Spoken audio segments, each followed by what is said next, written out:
안녕하세요. 사랑하는 시청자 여러분. 오늘도 설레는 연애 이야기로 여러분과 함께합니다. 구독과 좋아요, 댓글로 응원해주세요. 감사합니다. 56세 장윤희는 자신의 마음이 다시는 뛰지 않을 거라 믿었다. 남편을 잃은 후 그녀의 인생은 색을 잃은 흑백 필름처럼 단조로웠다. 한때 한복 디자이너로 화려했던 시절, 그녀의 손끝에서 피어난 실과 바늘은 생생한 이야기를 엮어냈다. 하지만 그 빛나는 날들은 이제 먼 추억일 뿐. 텅 빈 마음을 달래기 위해 그녀는 전통시장 문화센터에서 한복 리폼 강의를 하며 소소한 기쁨을 찾았다. 그날도 여느 때처럼 윤희는 강의실에 서서 한복의 섬세한 선과 색감을 설명하고 있었다. 따뜻한 황금빛 조명이 비단 위로 떨어지며 그녀가 사랑하는 색채를 더욱 돋보이게 했다. 그때 문이 삐걱이며 열렸고 한 남자가 늦게 들어왔다. 윤희가 고개를 들었고 그 순간 시간은 멈춘 듯 했다. 그는 박도연, 지역에서 이름난 한방 건강식품 회사의 회장이었다. 72세가 넘은 나이에도 그는 놀라운 품격을 뽐냈다. 정교하게 재단된 양복, 은빛으로 반짝이는 머리, 그리고 깊은 이야기를 품은 듯한 눈빛. 그는 가볍게 고개를 숙이며 말했다. 늦어서 죄송합니다. 이렇게 멋진 강의를 놓치다니 아쉽네요. 그 단순한 말 한마디가 윤희의 마음을 살짝 흔들었다. 그는 자리에 앉아 귀 기울였고 가끔 가죽 노트에 꼼꼼히 메모를 했다. 다른 수강생들과 달리 그의 진지함과 열정은 그녀의 시선을 사로잡았다. 강의가 끝난 후 윤희가 짐을 정리하는 동안 그가 다가왔다. 부드러운 미소를 띠며 장 선생님, 오늘 강의 정말 감동적이었습니다. 괜찮으시다면 차 한 잔 나누며 이야기 더 나누고 싶습니다. 어떠신가요? 윤희의 마음이 잠시 흔들렸다. 이런 진심 어린 초대를 언제 받아본 걸까? 살짝 망설였지만 그의 따뜻한 눈빛에 이끌려 고개를 끄덕였다. 작은 찻집, 희미한 조명 아래에서 오룡차의 은은한 향기가 퍼졌다. 1시간이 2시간, 2시간이 3시간으로 흘렀다. 그들은 시간 가는 줄 몰랐다. 박도연은 성공한 사업가일 뿐 아니라 한의사 출신으로 전통의학과 문화에 깊은 애정을 품고 있었다. 그는 윤희의 한복 이야기를 진심으로 경청했다. 그녀가 과거의 디자인을 이야기할 때 그는 고개를 끄덕이며 말했다. 윤희 씨, 당신은 단순히 옷을 만드는 게 아니에요. 꿈을 짓는 거죠? 그러더니 그는 살짝 웃으며 드물게 수줍은 목소리로 말했다. 이 나이에 이런 말을 하는 게 우습지만 당신과 이야기하다 보니 오랜만에 마음이 편안해집니다. 우리 나이에 이런 설렘이 생기다니 이상하죠? 윤희는 웃음을 터뜨렸지만 마음 깊은 곳에서는 같은 감정을 느끼고 있었다. 낯설지만 따뜻한, 처음 사랑을 알았던 그 시절 같은 떨림. 맞아요, 박 회장님. 이 나이에 심장이 두근거리다니 정말 웃기네요. 그 후로 그들은 자주 만났다. 매 강의마다 도연은 일찍 도착해 윤희를 기다렸고 그녀를 위해 늘 따뜻한 인사를 건넸다. 강의가 끝나면 그는 그녀를 집까지 바래다주며 달빛 아래에서 끝없이 이야기를 나눴다. 도연과 함께 윤희는 잃었던 삶의 색깔을 되찾았다. 그는 늘 윤희 씨의 안전이 가장 중요하다며 세심하게 챙겨주었죠. 외로웠던 저에게 그의 따뜻한 관심은 봄날의 햇살 같았습니다. 2달 정도 만남이 이어지던 어느 날 박도연 회장이 조용히 프로포즈를 했어요. 윤희 씨, 우리 함께 여생을 보내면 어떨까요? 노년에 만난 인연이지만 남은 시간만큼은 행복하게 지내고 싶습니다. 솔직히 두려웠습니다. 제 나이에 다시 결혼이라니요. 하지만 그의 진심 어린 눈빛과 안정감 있는 목소리에 마음이 기울었어요. 주변에서도 박도연 회장은 존경받는 인물이었고 지역사회에 많은 기부와 봉사를 한다는 소문이 자자했죠. 망설임 끝에 그의 청혼을 받아들였습니다. 새로운 시작에 대한 기대와 설렘으로 가슴이 떨렸어요. 이제 외롭지 않을 거라는 안도감도 컸고요. 황혼의 나이에 찾아온 행운이라 생각했습니다. 그때만 해도 이 만남이 제 인생을 어둠으로 몰아넣을 줄은 꿈에도 몰랐어요. 윤희 씨, 앞으로 당신을 평생 행복하게 해줄게요. 약속합니다. 그의 말을 온전히 믿었습니다. 새 인생을 함께할 동반자를 찾았다는 행복감에 취해 있었으니까요. 하지만 그 약속이 얼마나 무서운 함정이었는지 그때는 알지 못했습니다. 결혼을 결정하고 나서부터 박도연 회장의 배려는 더욱 각별해졌습니다. 특히 매일 아침 직접 달인 한방차를 가져오는 모습이 인상적이었죠. 처음에는 그저 감동이었어요.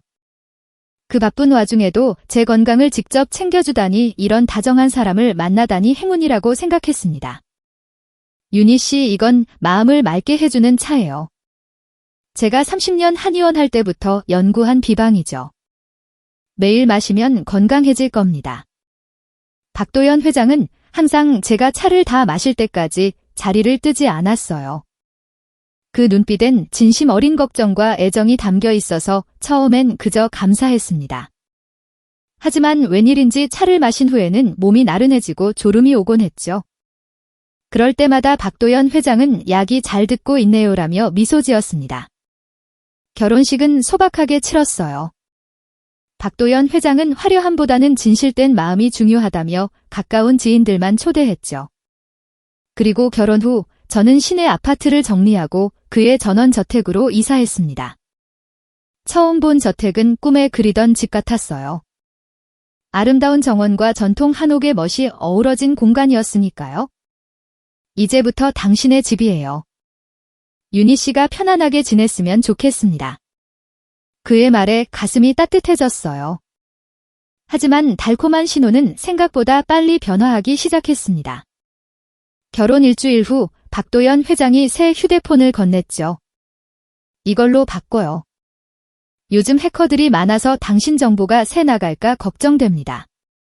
이 폰은 특별히 보안 설정을 해놨어요. 의아했지만 거절할 이유가 없었습니다. 새 휴대폰은 이상하게도 몇몇 앱이 차단되어 있고 특정 번호로만 통화가 가능했어요. 친구들과 연락하려 해도 자꾸 오류 메시지가 떴죠. 이상하다고 느꼈지만 박도연 회장은 기술적인 문제일 뿐이라며 넘어갔습니다. 외출도 점점 제한되기 시작했어요. 처음엔 요즘 날씨가 안 좋아서였다가 나중엔 당신 같은 미인은 밖에 나가면 위험해라는 말로 바뀌었죠. 항상 누군가 함께 나가야 했고 그마저도 차츰 줄어들었습니다. 윤희 씨, 약속 시간이에요. 하루에 3번 정해진 시간에 박도연 회장은 한방차를 들고 나타났습니다. 이젠 제가 직접 차를 끓일 수 없냐고 물었지만 그는 강하게 거부했어요. 이건 특별한 처방이라 정확한 비율로 달여야 합니다. 당신이 섞으면 효과가 없어요. 어느 날 밤 차를 마시지 않고 버렸더니 1시간 후 박도연 회장이 방으로 들어왔습니다. 눈빛이 날카로웠죠. 차를 안 마셨군요. 왜죠? 심장이 쿵쾅거렸습니다. 어떻게 알았을까요? 차를 버린 걸 본 사람은 없는데 그제야 깨달았어요. 이 집 어딘가에 감시 카메라가 있다는 것을. 그날 밤 처음으로 불안감이 엄습했습니다. 차를 마실 때마다 머릿속이 점점 흐려지는 느낌이었어요. 전에는 명확했던 기억들이 뿌옇게 지워지기 시작했고 판단력도 흐려졌습니다. 어떤 날은 아침에 일어났는데 전날 저녁 일을 전혀 기억하지 못하는 경우도 있었죠. 여보, 이 차 안에 뭐가 들었는지 정확히 알려주실래요? 용기 내어 물었을 때 박도연 회장의 표정이 순간 어두워졌다가 금세 부드러운 미소로 바뀌었습니다. 걱정 마세요. 당신을 사랑하는 제가 해로운 걸 줄 리 없잖아요. 그저 믿고 마시기만 하면 됩니다. 그 말에 왠지 모를 서늘함이 느껴졌습니다. 사랑이라고 했지만 그건 사랑이 아니었어요. 나도 모르게 차가운 통제의 소나기 속으로 빨려 들어가고 있었던 겁니다. 결혼한 지 2달째. 저택은 점점 감옥처럼 느껴지기 시작했습니다. 창문마다 설치된 보안장치, 정원을 둘러싼 높은 담장, 항상 잠겨있는 대문. 처음엔 안전을 위한 배려라고 생각했지만 이젠 제가 갇혀 있다는 사실을 부정할 수 없었어요.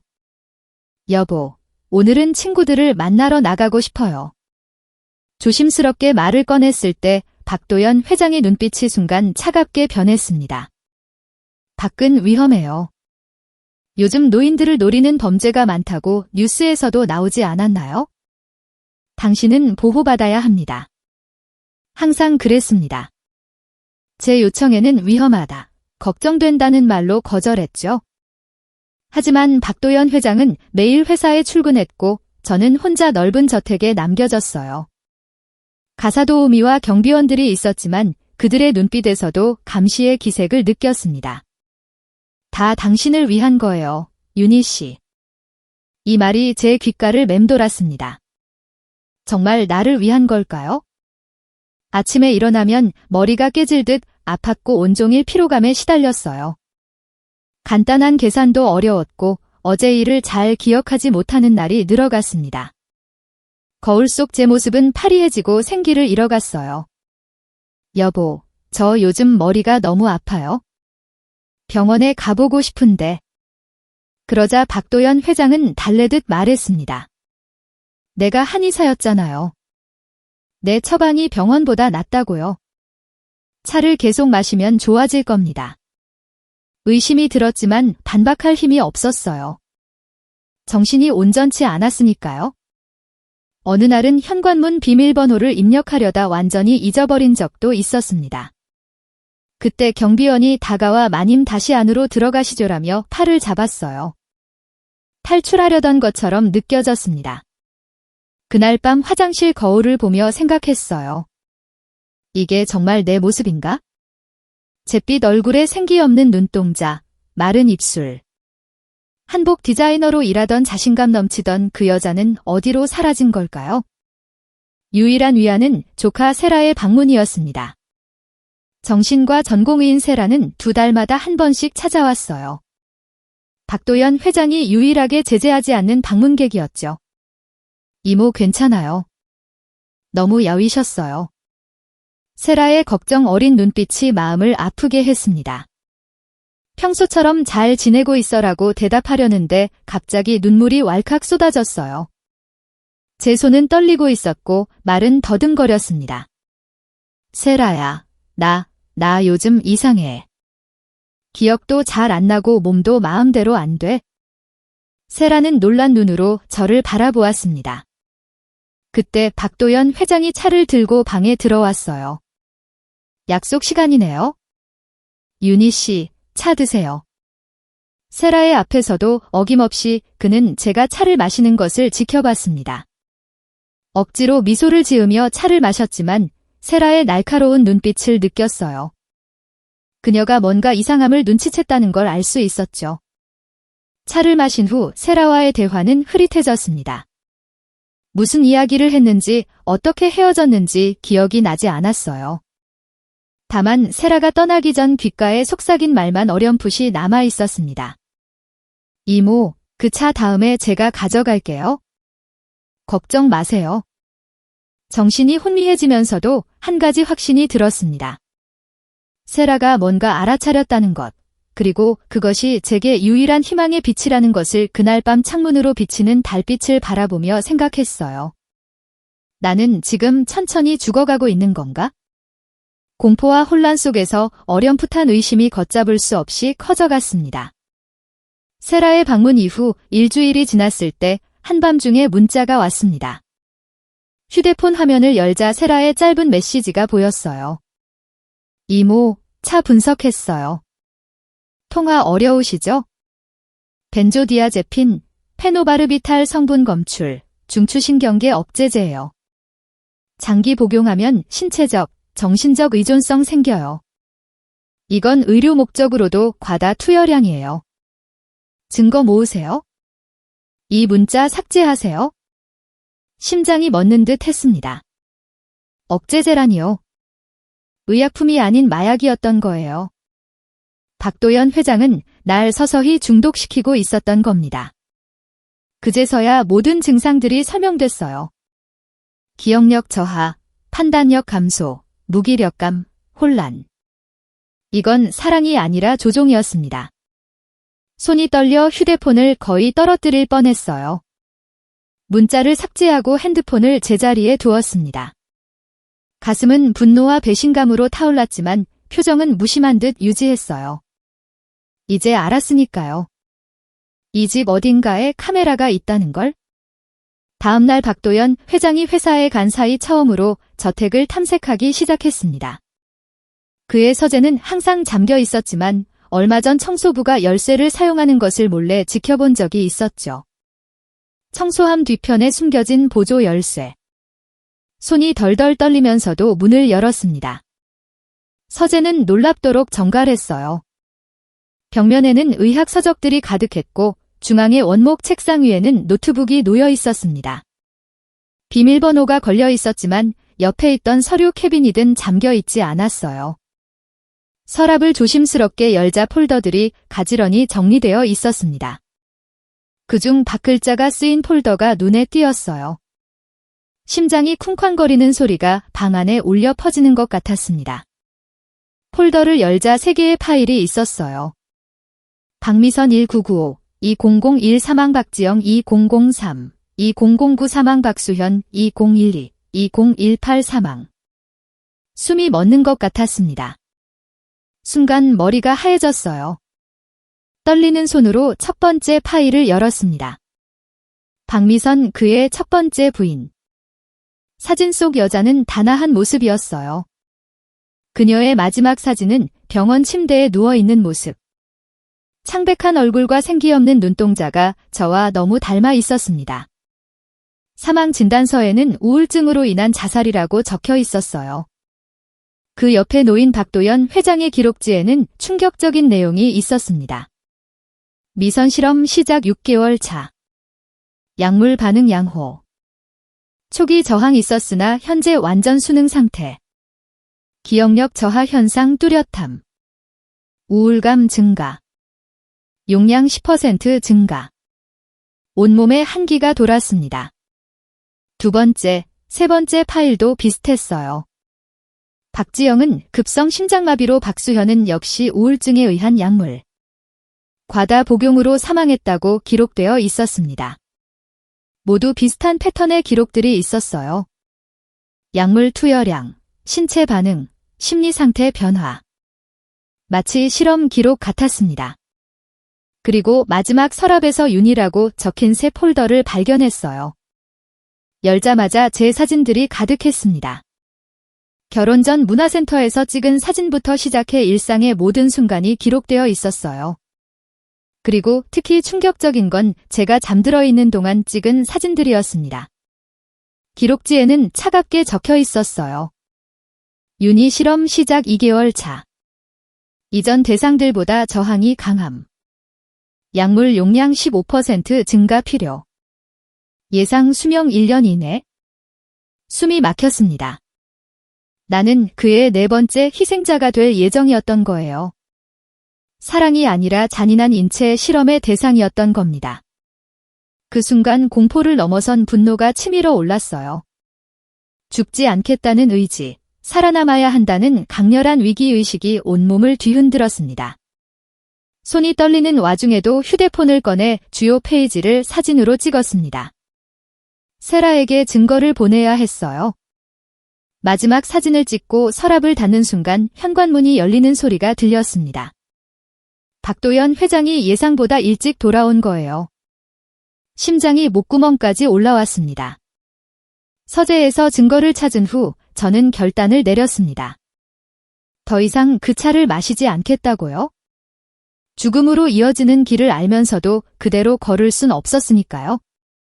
마치 알약을 먹는 척하다 나중에 뱉어내는 영화 속 환자처럼 차를 받아 마시는 척하고 몰래 버리기 시작했어요. 그렇게 이틀이 지났을 때였습니다.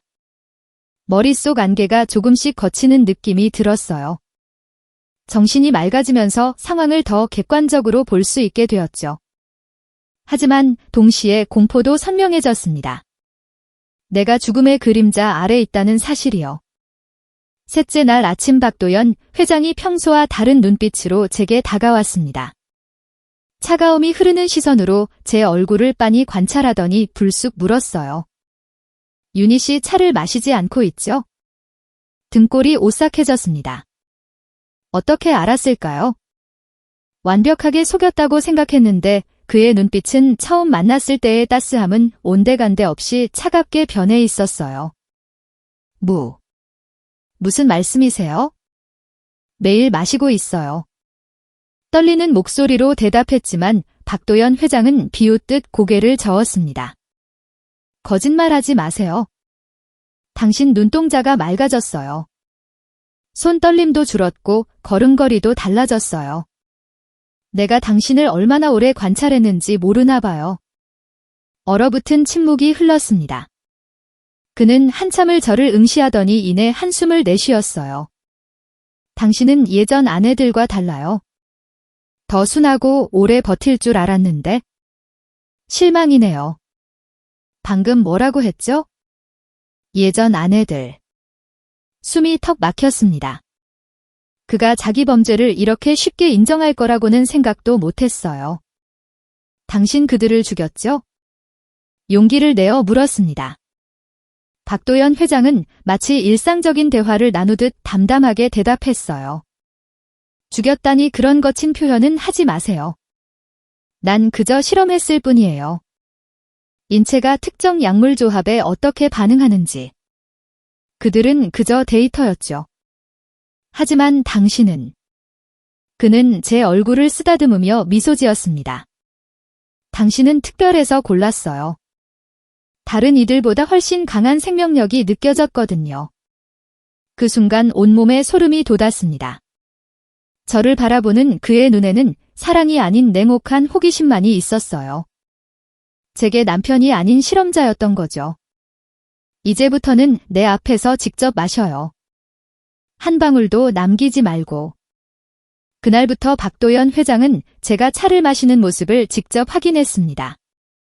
핸드폰도 빼앗아갔고 심지어 화장실을 갈 때도 하녀가 따라다녔어요. 완전한 감금 상태였습니다. 당신이 내 실험을 망칠 순 없어요. 이건 내 인생의 연구니까. 그는 냉정하게 말했어요. 약을 계속 복용하자 다시 정신이 흐려지기 시작했습니다. 하지만 이젠 진실을 알았기에 의식의 한 구석에서는 끊임없이 저항했어요. 잊지 마, 윤희. 그는 널 죽일 거야. 매일 밤 화장실 거울 앞에서 저는 점점 피폐해지는 제 모습을 마주했습니다. 창백한 얼굴, 움푹 패인 눈, 마른 입술. 그 얼굴을 보며 속으로 되뇌었어요. 이게 나지만 또 내가 아니야? 난 이렇게 무기력한 사람이 아니었어. 한복을 디자인하던 시절에 자신감 넘치던 제 모습, 색감과 선을 자유롭게 다루던 손길, 그 모든 것이 희미한 기억으로 멀어져 갔습니다. 하지만 동시에 죽음의 공포가 제 안에 새로운 불꽃을 지폈어요. 살아남겠다는 강렬한 의지요. 화장대 거울에 립스틱으로 매일 같은 문장을 적었습니다. 그리고 매일 아침 지웠죠. 그는 널 죽이려 한다. 잊지 마. 기억이 흐려져도 이 사실만은 잊지 않기 위해서였어요. 물 흐르듯 순응하는 척하며 내면에서는 치열하게 저항했습니다. 하루는 밤새 토해내 체내 약물 농도를 낮추고 또 하루는 정신이 막을 때 탈출 계획을 구상했어요. 그는 날 고른 게 아니라 실험한 거였고 전 더 이상 그의 실험대가 되지 않을 거였습니다. 날이 갈수록 박도연 회장의 감시는 더욱 철저해졌습니다. 하지만 절망 속에서도 한 줄기 희망이 있었어요. 조카 세라의 정기 방문이 일주일 앞으로 다가온 것이죠. 그때까지 버티면서 어떻게든 메시지를 전해야 했습니다. 계획을 세웠어요. 약을 완전히 거부할 수는 없었기에 최소한의 약만 몸에 흡수시키는 방법을 찾았습니다. 입안에 차를 머금었다가 나중에 화장실에서 뱉어내는 식이었죠. 위험한 도박이었지만 제 생존을 위해서는 감수해야 했어요. 방문 전날 박도연 회장이 제 상태를 의심스럽게 살폈습니다. 내일 세라가 온다던데 이상한 이야기 하지 않겠죠? 그의 눈빛에는 경고가 담겨 있었어요. 심장이 쿵쾅거렸지만 가장 순종적인 표정을 지었습니다. 무슨 이상한 이야기를 하겠어요. 저는 당신과 함께 행복하게 살고 있잖아요. 거짓말이 입에서 자연스럽게 흘러나왔습니다. 그는 잠시 저를 관찰하더니 고개를 끄덕였어요. 믿은 것 같았습니다. 아니, 정확히는 자신의 약물이 완벽하게 저를 통제하고 있다고 확신했던 거죠. 다음 날 세라가 도착했습니다. 그녀를 보는 순간 눈물이 차올랐지만 억누르고 평소처럼 반갑게 맞이했어요. 박도연 회장은 처음 1시간 동안 자리를 비우지 않았습니다. 대화의 모든 내용을 감시하려는 듯 했죠. 차 드세요, 윤희 씨. 그가 차를 건네며 말했습니다. 세라의 눈앞에서 차를 마셔야 했어요. 그의 시선을 피할 수 없었기에 한 모금 마신 후 미소 지었습니다. 그제서야 그는 잠시 회사 일이 있어 다녀오겠다며 자리를 비웠어요. 문이 닫히자마자 저는 세라의 손을 꽉 붙잡았습니다. 목소리를 최대한 낮추고 빠르게 말했어요. 세라야, 도와줘. 그 사람, 날 죽이려고 해. 전부인들도 모두 죽였어. 증거 찍어서 내 휴대폰으로 보냈는데 받았어? 세라는 놀란 눈빛으로 고개를 끄덕였습니다. 그녀의 눈에도 눈물이 고였어요. 이모, 전부 알고 있어요. 그 약물 분석 결과도 나왔고 이모가 보내준 파일들도 확인했어요. 숨기지 마세요, 이모. 다 알아요. 세라의 말에 제 안에 쌓여있던 절망이 무너져 내렸습니다. 누군가 내 상황을 알고 있다는 사실만으로도 큰 위안이 되었어요. 이모, 이건 사랑이 아니에요. 구속이에요. 그리고 범죄예요. 우리가 구해드릴게요. 세라는 조용히 계획을 설명했어요. 이미 경찰과 여성보호센터에 접촉했고 정신의학적 평가와 증거를 바탕으로 구출 계획을 세웠다고요.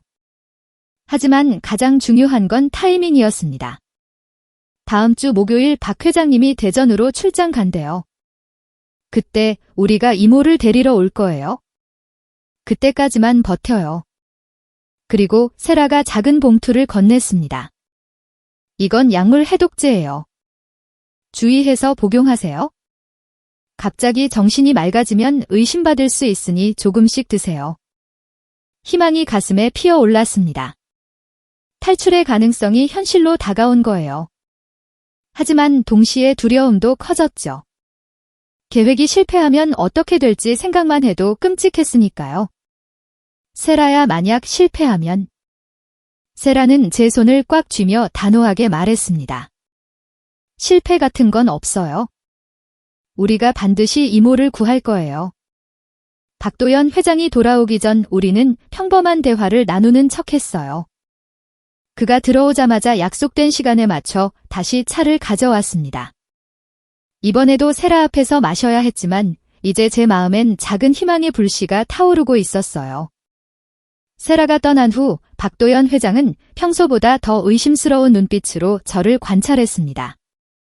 그의 눈을 마주하며 속으로 다짐했어요. 이제 곧 끝나. 조금만 더 버티자. 정상인 척 연기하는 것은 목숨을 건 도박이었지만 이제 저는 혼자가 아니었습니다. 매일 밤 거울을 보며 작은 약을 먹고 하루하루를 버텼어요. 그리고 계속해서 되뇌었습니다. 목요일만 오면 된다. 자유를 향한 작은 발걸음, 그것이 제게는 살아남을 유일한 희망이었습니다. 목요일이 왔습니다. 해독제를 조금씩 먹으며 버틴 6일간의 지옥 같은 시간이 드디어 끝나는 날이었어요.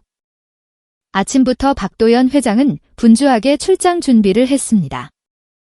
평소와 다름없이 행동하려 애썼지만 가슴은 쿵쾅거렸죠. 오늘 실패하면 두 번째 기회는 없을 테니까요. 잘 다녀오세요, 여보. 미소를 지으며 배웅했습니다. 그는 마지막으로 당부했어요. 오늘 약은 김 여사가 챙겨줄 거예요. 시간 맞춰 꼭 드세요. 고개를 끄덕이며 대답했습니다. 네, 걱정 마세요. 차가 떠나자마자 숨을 깊게 들이마셨어요. 이제 시계를 보며 기다리는 일만 남았습니다.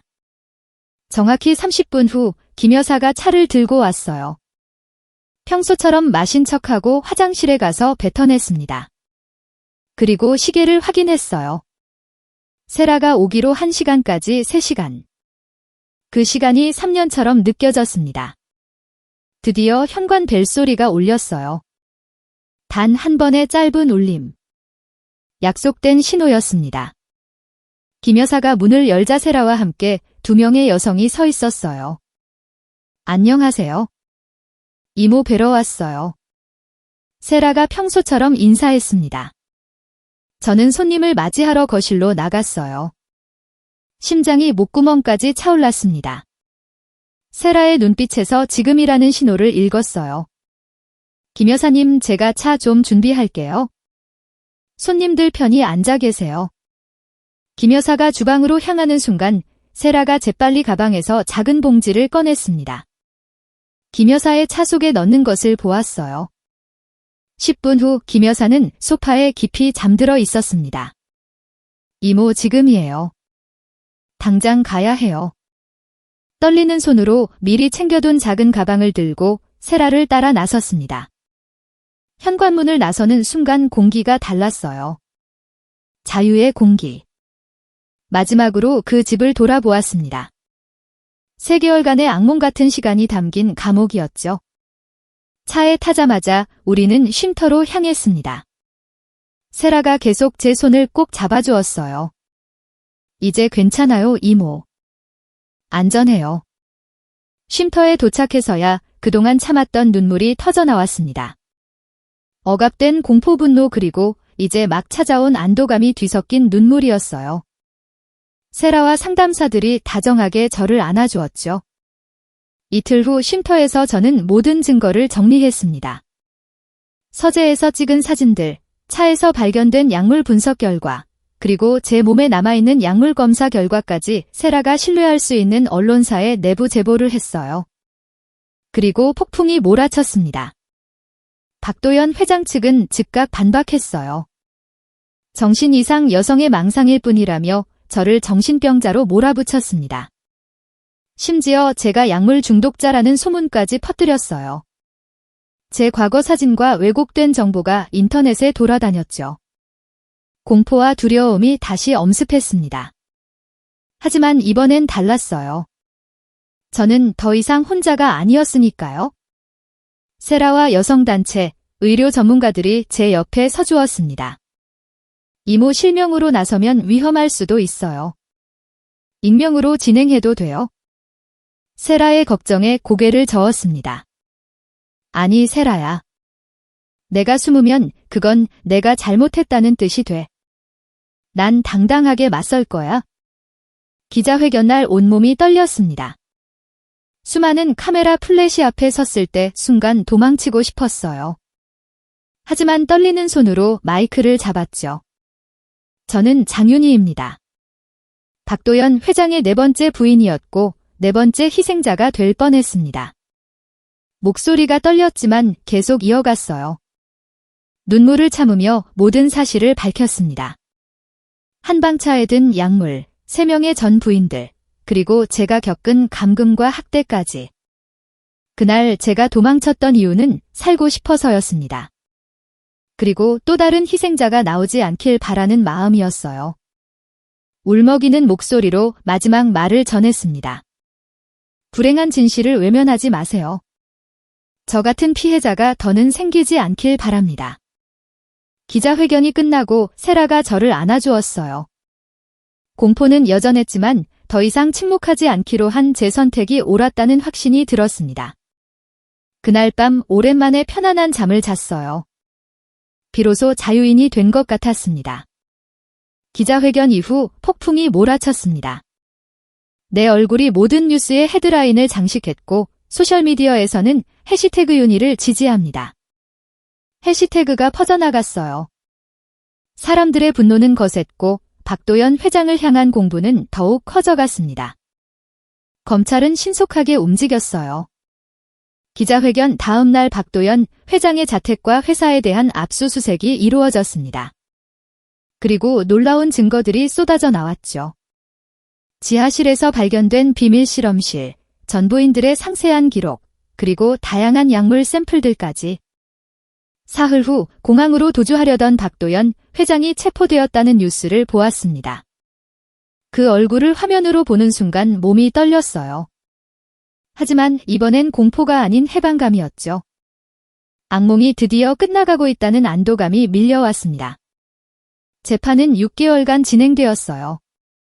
법정의 증인으로 서는 날 박도연 회장과 다시 마주쳤습니다. 한때는 그 눈빛 하나에 떨었던 제가 이제는 당당하게 그를 바라보며 진실을 말할 수 있었어요. 그의 눈에서는 더 이상 위협이 느껴지지 않았습니다. 그저 자신의 범죄가 드러난 노인일 뿐이었죠. 피고인 박도연 약물을 이용한 인체실험, 감금, 상해, 전부인 살인 혐의로 징역 25년을 선고합니다. 판사의 선고가 떨어진 순간 법정은 술렁였지만 제 마음은 고요했어요. 정의가 실현되는 순간이었지만 이곳으로 과거의 상처가 모두 치유되진 않을 거란 걸 알았기 때문이죠. 그래도 한 걸음 내딛는 기분이었습니다. 소송에서 받은 보상금으로 저는 2가지 결정을 내렸어요.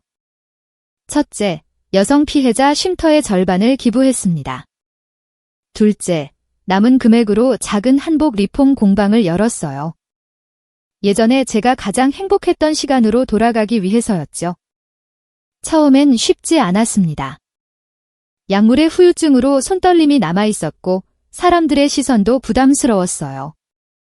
하지만 하루하루 바느질에 집중하다 보니 점점 제 삶을 되찾는 기분이 들었습니다.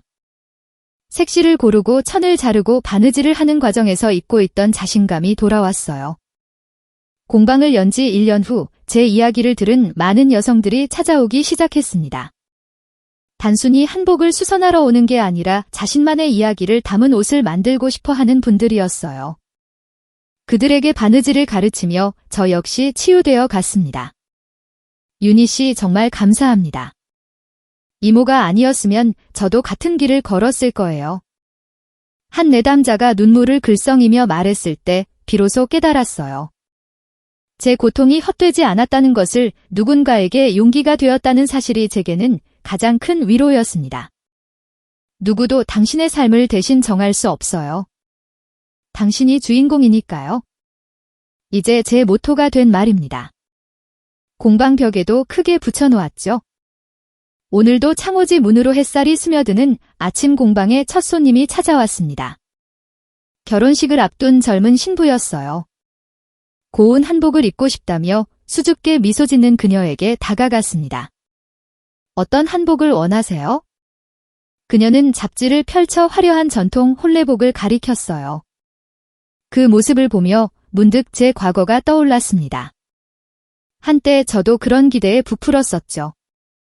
하지만 이제 저는 더 현명해졌습니다. 아름다운 선택이에요. 하지만 한 가지 권해드릴게요. 이 옷이 정말 당신을 위한 옷인지 생각해보세요. 다른 사람이 아닌 진짜 당신을 위한 옷을. 그녀가 고개를 갸웃거리자 제 작업대에서 다른 디자인을 꺼내 보여주었습니다. 전통과 현대가 조화롭게 어우러진 활동하기 편하면서도 우아한 한복이었어요. 이 옷은 지금의 나를 위한 거예요. 내가 누구인지 보여주고 내가 어떻게 살고 싶은지 말해주는 옷이죠. 창밖에서 봄바람이 불어왔습니다. 황혼에 찾아온 2번째 봄. 이제 제 인생은 제가 그려나갈 차례였어요. 더 이상 누구의 실험 대상도 피해자도 아닌 당당한 주인공으로서. 여러분, 지금까지 함께 해주시고 귀 기울여 주셔서 정말 감사드려요. 오늘 이야기가 마음에 드셨다면 좋아요와 공유, 그리고 구독으로 저에게 큰 힘을 주세요. 더 재미있고 특별한 이야기로 찾아올 수 있게요. 아래 댓글로 여러분의 생각이나 다음 콘텐츠 아이디어를 나눠주시면 너무 기쁠 거예요. 여러분의 소중한 의견을 정말 기다리고 있답니다. 다음 영상에서 다시 만나요. 모두 즐겁고 에너지 넘치는 하루 보내세요. 안녕, 사랑하는 여러분.